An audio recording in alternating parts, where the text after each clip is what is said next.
Assalamualaikum warahmatullahi wabarakatuh. Perkenalkan, kami dari kelompok 4 dan pada video kali ini kami akan menjelaskan sebuah materi dengan judul Struktur dan Strategi Internasional pada bab 4 dalam mata kuliah MSDM Internasional.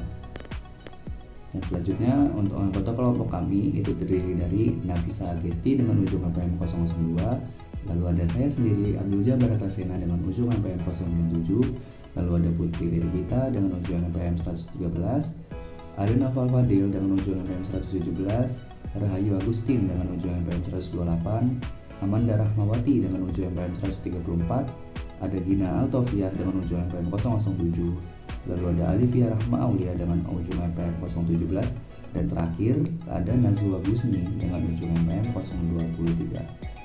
Dan selanjutnya untuk pembahasan materi akan disampaikan oleh teman-teman saya. Tujuan pembelajaran. Yang pertama, mempertimbangkan definisi alternatif mengenai MNC. Yang kedua, membiasakan pembaca dengan penjelasan utama mengapa perusahaan melakukan ekspansi ke pasar lain negara. Yang ketiga, meneliti sejauh mana perusahaan telah tersebar secara global. Yang keempat, menjadi akrab dengan pengaruh utama pada strategi internasional dan beberapa kunci mengerjakan berbagai strategi yang diikuti oleh perusahaan multinasional. Selanjutnya ada mendefinisikan perusahaan multinasional. Perusahaan multinasional MNC adalah perusahaan yang memiliki dan mengelola operasi di lebih dari satu negara. MNC beroperasi secara global dengan tujuan untuk memanfaatkan peluang pasar internasional, mengoptimalkan sumber daya, dan meningkatkan keuntungan. Selanjutnya yaitu memotivasi untuk internasional. Perusahaan multinasional MNC muncul sebagai langkah logis dalam pengembangan kapitalisme internasional melalui 3 tahap.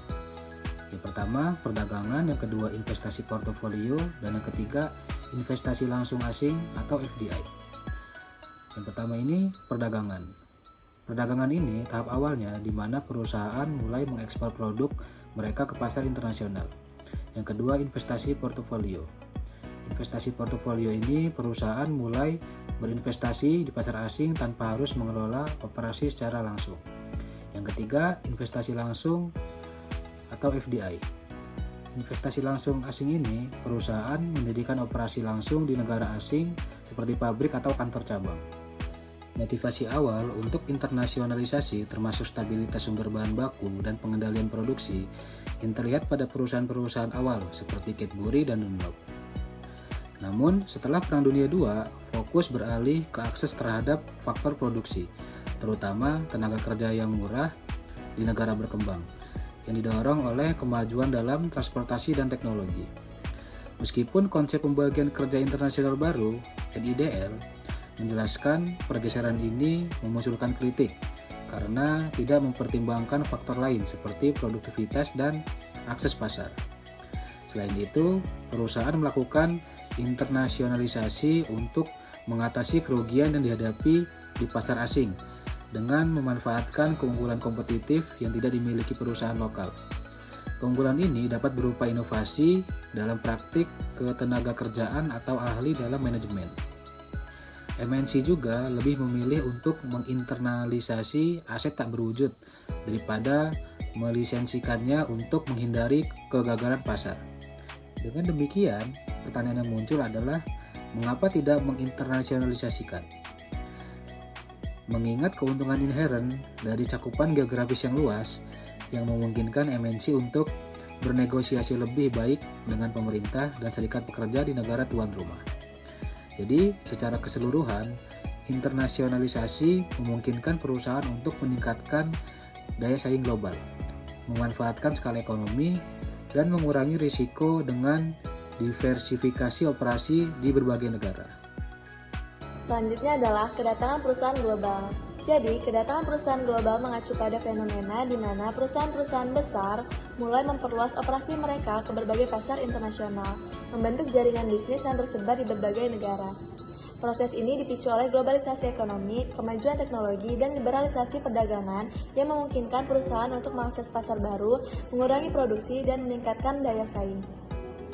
Perusahaan global memainkan peran penting dalam mempengaruhi struktur pasar internasional dan seringkali menjadi pelopor dalam adopsi inovasi dan taktik bisnis global. Pengaruh utama terhadap strategi dan struktur di perusahaan multinasional. Perusahaan-perusahaan terbesar di dunia menghadapi perubahan signifikan akibat tekanan baru dalam persaingan global yang memaksa mereka untuk merevisi strategi tradisional. Gosal dan Bartlett mengidentifikasi 3 kekuatan utama yang mempengaruhi manajer di perusahaan multinasional. Yang pertama, ada keberagaman budaya nasional yang mendorong kebutuhan untuk diferensiasi lokal. Yang kedua, ada tekanan untuk mencapai skala ekonomi melalui integrasi produksi secara internasional. Dan yang ketiga atau yang terakhir, kebutuhan untuk berinovasi secara global dan menghadapi pasar yang berkembang pesat dan siklus hidup produk yang lebih pendek. Tekanan ini menciptakan tantangan yang saling bersaing yang terlihat dalam berbagai bentuk organisasi yang diadopsi oleh perusahaan untuk memenuhi tuntunan tersebut. Dengan evolusi, sifat tekanan ini sepanjang abad ke-20. Perusahaan multinasional pada periode 1920 sampai 1950, perusahaan multinasional beroperasi dalam apa yang disebut oleh Gosal dan Bartlett sebagai era multidomestik. Dalam era ini, persaingan dan kebutuhan pasar berbeda di setiap negara, dengan selera konsumen yang beragam dan proteksionisme yang tinggi. Untuk mengatasi hal ini, perusahaan multinasional mengadopsi strategi yang lebih terfokus pada diferensiasi lokal, di mana masing-masing cabang atau anak perusahaan dikelola secara independen dengan sedikit arahan dari kantor pusat. Pendekatan ini mirip dengan konsep perusahaan polisentris, promoter, dan strategi multidomestic portfolio. Pada periode ini, perusahaan global tumbuh pesat karena biaya transportasi dan komunikasi yang lebih murah, serta pengurangan regulasi perdagangan. Hal ini memudahkan perusahaan, terutama dari Amerika, untuk berekspansi ke Eropa. Mereka menerapkan strategi replika mini, yaitu menduplikasi operasi dari negara asal mereka. Pendekatan ini disebut dengan pendekatan global oleh Gosal dan Bartlett, yang fokus pada efisiensi biaya dan produk yang seragam secara global. Pendekatan ini juga mirip dengan konsep etnosentris perlmutter, di mana anak perusahaan luar negeri tetap dikelola seperti perpanjangan dari kantor pusat dan mengikuti nilai-nilai negara asal. Singkatnya, inilah masa di mana perusahaan global berkembang dengan strategi ekspansi dan efisiensi biaya. Perusahaan internasional pada periode 1950 sampai 1980-an, perusahaan internasional berkembang dengan fokus pada penyebaran inovasi dari perusahaan induk ke pasar asing. Gosal dan Bartlett menjelaskan bahwa perusahaan ini lebih terpusat dibanding perusahaan multinasional, namun tidak sepenuhnya terpusat seperti perusahaan global. Manajemen lokal memiliki kebebasan untuk menyesuaikan produk dengan pasar internasional, namun tetapi tetap diharuskan untuk mengimplementasikan inovasi yang dikembangkan pusat. Perusahaan internasional ini dapat dianggap sebagai gabungan dari pendekatan polisentris dan etnosentris dengan manajemen bertanggung jawab untuk menerapkan kebijakan dan inovasi, meskipun tidak seketat kontrol yang ditetapkan di perusahaan global. Selanjutnya ada perusahaan transnasional. Perusahaan transnasional yang muncul pada 2 dekade terakhir dirancang untuk menanggapi tekanan simultan untuk beradaptasi secara lokal, mencapai efisiensi global, dan menyebarkan inovasi. Gosal dan Bartlett menggambarkan perusahaan ini sebagai jaringan terpadu yang mencakup lokasi-lokasi dengan peran yang berbeda, memungkinkan pabrik-pabrik untuk fokus pada bagian tertentu dari produksi dan menanggapi kebutuhan lokal. Integrasi jaringan ini memastikan efisiensi skala global dan memungkinkan penyebaran pengetahuan di seluruh dunia.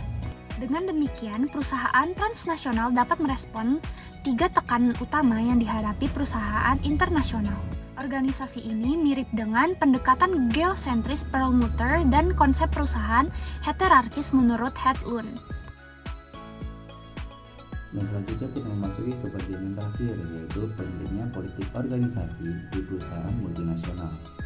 Politik organisasi memainkan sebuah peran penting dalam perusahaan multinasional atau multinational company, karena strateginya yang sering muncul dari tawar-menawar dan kompromi antar kelompok dengan tujuan yang berbeda.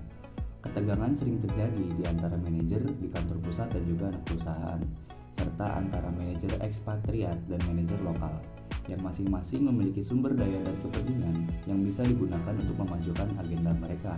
Misalnya, manajer di anak perusahaan mungkin menolak kebijakan pusat jika mereka merasa memiliki kekuatan, seperti dalam kasus perusahaan di negara Prancis yang menolak keputusan PHK dari kantor pusat. Selain itu, kantor pusat juga memiliki pengaruh yang besar dengan kontrol terhadap dana, investasi, dan juga promosi, yang dapat mempengaruhi keputusan operasional dan penyebaran praktik multilateral antar unit. Sekian dari video kami, terima kasih atas perhatiannya.